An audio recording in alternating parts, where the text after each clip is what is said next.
expliquais, dès qu'il est horizontal, il y a des pousses qui veulent partir à la verticale, donc il faut toujours avoir tendance à le faire aller à l'horizontale et pour essayer de le maîtriser. Et quand vous le faites partir à l'horizontale, après il essaye de repartir à la verticale. C'est pour ça que sans arrêt il faut couper sur les cordons, comme je vous expliquais. Si vous ne coupez pas, ben voilà ce qui se passe, ça pousse très vite. Alors pour lui par exemple, comme vous avez des branches à l'horizontale, pour moi elles sont beaucoup trop à l'horizontale, alors ce qu'il faut faire c'est couper. Vous voyez, on coupe ici. Alors ce qui va se passer dans l'année, je vais vous expliquer ce qui va se passer, c'est qu'effectivement comme on a coupé, c'est ce que je vous expliquais pour les cordons, on coupe les robinets, donc tout ça, ça va pousser énormément. Alors ça va pousser ici, ici, ce qui fait, le problème c'est qu'il en manque de l'autre côté, c'est ce qu'on discutait, peut-être qu'il faudra plier celle-là pour l'amener ici. Tu vois, avec une baguette et puis pas dépasser 45 degrés quoi. Ici on les a, tout ça on les a. Vous voyez, il y a juste ça à faire. Donc là, on continue pour celui-là. Celui-là, on va le couper assez court.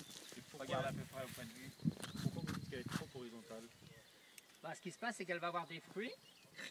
Trop bas. Quand elle va avoir des fruits, par exemple l'année prochaine, Elle va descendre encore. elle va descendre encore, elle va descendre, elle va descendre. Et le problème, c'est que soit elle casse, elle va encore émettre des branches ici. Donc ça veut dire que après, vous n'aurez plus le choix, et à un moment donné, elle est trop basse, il faudra la couper, autant le faire maintenant. Là, on gagne 1 an à faire ça, 2 ans ou 3 ans. Parce que là, toute la sève qui devait partir ici va partir dedans, donc très rapidement, on va pouvoir leur former. Ce qu'on ne pourrait pas faire. Si on le laisse comme ça, ça veut dire que ça va pousser un peu, ça va pousser un peu, mais on ne va pas avoir de formation correcte. Sur la première, là, vous n'occupez pas plus Là? Ah non, là, il faut tout laisser. Hein. Ouais. Pour l'instant, du moins, quoi. Bah oui, c'est ça. Ce qui se passe là, c'est que... C'est la formation que vous faites, hein, pour Ouais. vous préparer après, quoi. Voilà, c'est ça. Regardez, Et puis il y a une chose aussi qui se passe, c'est que je pense qu'on peut tailler un arbre, mais à un moment donné, il ne faut pas être trop directif non plus, à part sur les cordons, où on est très directif, on est un peu sec et puis on ne laisse pas beaucoup de choix. Là, on le taille, mais on le laisse exprimer. Il faut qu'il prenne de la puissance, qu'il prenne de l'élan, et il faut qu'il prenne beaucoup de branches. Hein. Donc on lui en laisse le maximum. Hein. On lui en laisse le maximum pour qu'il s'organise. Voilà, donc là, pareil, on coupe. Voilà.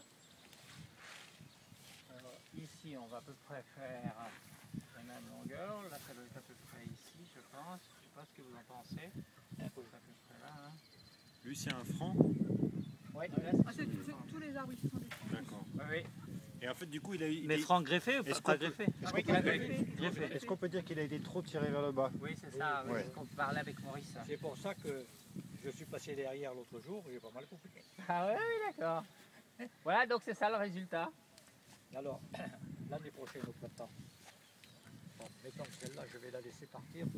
Ouais, tu vas la coucher. Et là, Bah, celle-là, tu les laisses, hein, toutes celles-là. je les touche pas. Pour l'instant, tu ne touches pas. Parce que là, il est quasiment correct en emplacement. Voilà. Si celle-là, elle ne se dirige pas vers l'extérieur, tu vas la faire un peu comme ça. Hein, comme ça. Il y aurait juste ça et ça à faire. Celle-là, elle est bien placée, celle-là est bien placée. Celle-là va un peu à l'intérieur, mais on s'en fiche, etc. Alors, comme vous voyez, ici, c'est vide. C'est vide. Ce qui se passe, c'est comme on a coupé tous les robinets, il y a peut-être celle-là ou il y en a peut-être une qui va partir là pour venir ici. Qu'on n'a pas le choix. Si vous laissez pousser, ça ne se fait pas, ça. C'est pas possible. Et alors, des fois, on appelle des tire-sèves aussi. Qu'est-ce que ça veut dire, ça, sur un arbre? Si vous en avez une, vous montrez? Ouais, mais le tire-sève, là, vraiment, la fonction du tire-sève, c'est... on peut s'en servir pour rediriger un arbre. Parce que des tire-sèves, il y en a partout. C'est ça, pour Ce qu'on voit, c'est des gourmands, c'est des tire-sèves et tout ça. Mais quelquefois, il y a des fonctions bien spécifiques. Hein. Là, par exemple, pour celle-là, bon, ça va être effectivement un tire-sève. Celle-là, il sera obligé de faire ça. Sinon. Oui. Il faut la diriger vers l'extérieur.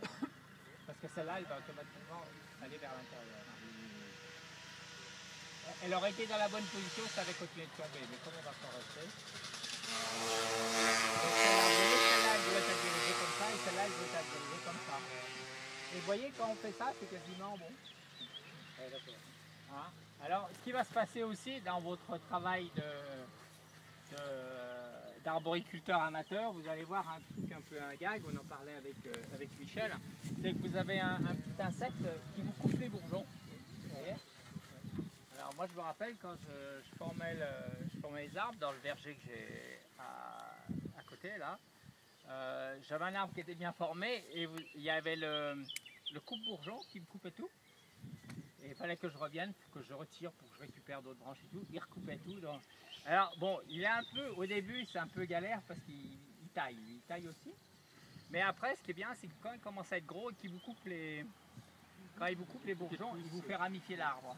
Et ça c'est super. Hein. Parce qu'après au lieu d'avoir une tige, vous en avez deux et ainsi de suite. Hein. Salut Philippe. Salut. Voilà, donc c'est... voilà ce qui est... Là il n'y a pas grand chose à faire, on le voit. Peut-être un peu de ce côté-là. Là, ça va être un peu... Là, il va falloir que tu reprennes ça, comme ça. Alors, il faut savoir que c'est très cassant. Hein. Alors, soit tu ramènes ça, soit tu prends plutôt celle-là, tu vois. Je t'embêterai, moi, tu vois. Tu prends celle-là.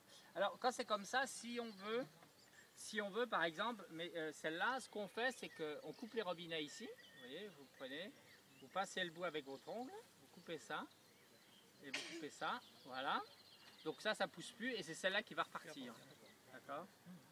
Et si vous voyez que celle-là elle repart pas mais que celle-là elle commence à être gênante, vous continuez à couper les robinets. Jusqu'à que tout le monde soit d'accord avec vous. Hein, d'accord. Donc là c'est pareil, c'est la même finition. Là bon celle-là elle est belle, elle est bien partie, donc je pense pas qu'il y ait de problème. Hein. Ah non surtout pas. Non, surtout pas. Non, il faut que tu laisses, ça va être de l'autre côté. Il faut que ça vienne là. Voilà, c'est ça. Parce que comme elle est partie dans ce sens-là, il vaut mieux la laisser faire. Ouais. Tu vois. Après, tu peux tu fais des trucs. Déjà qu'il va arriver à le faire tout seul, hein, ne lui donne pas le mauvais exemple. Parce que c'est rare qu'il fasse... Celle-là, elle sera à couper certainement. À couper certainement. Ouais. Mais bon, je suis pas trop... Là, j'ai taillé un peu fort, mais en règle générale, je suis plutôt adepte de taille douce. C'est-à-dire que celle-là, je la laisse pendant 3, 4 ans, 5 ans. Elle fait des fruits, Quand elle commence à être gênante, on la coupe tout doucement. Ou si vous voyez qu'elle est par exemple ici, et qu'elle commence à être vraiment gênante, vous pincez le bout. Vous pincez le bout, donc elle arrête de pousser, elle fructifie. Et tant que le tour est encore vide, vous pouvez la laisser, elle vous donne des fruits. Et le jour où elle est vraiment gênante, c'est que l'arbre est bien formé, et puis elle au milieu, c'est quand même une intruse, à ce moment-là, vous la coupez assez court. Quoi. Mais en attendant, elle vous aura peut-être donné 1, 2, 3 kilos de fruits. Quoi. Hein, il ne faut pas négliger ça. C'est pas trop la production de bois qu'il faut faire, mais c'est plutôt la production de fruits. Hein. Voilà, hein. Pour l'instant, c'est du bois. C'est plutôt du bois. Bon, on va aller en voir un ou deux. Oui, un jour ou l'autre.